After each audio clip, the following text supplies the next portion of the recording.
அந்த 80s படமா இல்ல 90s படமா 2000 படமா அப்படின்னா எனக்கு 16 வயது நிலையில வந்து ஸ்ரீதேவி சொல்றது ஞாபகம் இருக்கு.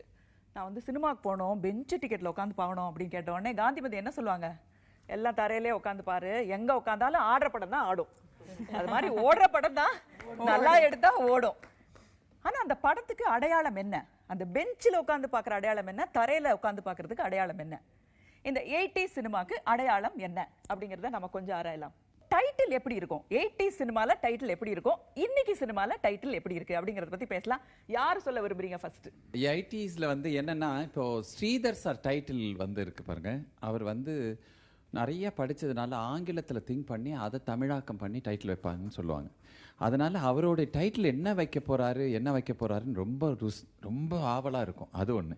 அடுத்தது பார்த்தீங்கன்னா பாலச்சந்தர் சார், அதெல்லாம் டைட்டிலுக்குன்னே தனியாக செக்ஷன் உட்காந்து இந்த டைட்டில் வைக்கலாமா அந்த டைட்டில் வைக்கலாமா, ஒரு தொடர்கதை அப்படிங்கிறதுக்கு வைக்கிறதுக்கு முன்னாடி அந்த ஆஃபீஸில் கிட்டத்தட்ட ஒரு 15 நாள் 20 நாள் இந்த டைட்டிலுக்கே டிஸ்கஷன் நடந்தது.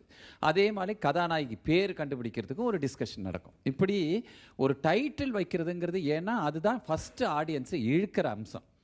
அதுக்காக அந்த தனி டிஸ்கஷனே வைப்பார் அவர். அந்த மாதிரியான பாரதி ராஜா எடுத்துக்கிட்டிங்கன்னா அவரும் டைட்டில் வைக்கிறதுல ரொம்ப கான்சியஸாக இருப்பார். எழுதி பார்ப்பார், நிறைய தடவை சொல்லி பார்ப்பார், வாயில் நுழையதான் பார்ப்பார். அப்படி வந்து டைட்டில் வந்து ரொம்ப இம்பார்ட்டண்ட்டாக நினைக்கிறது.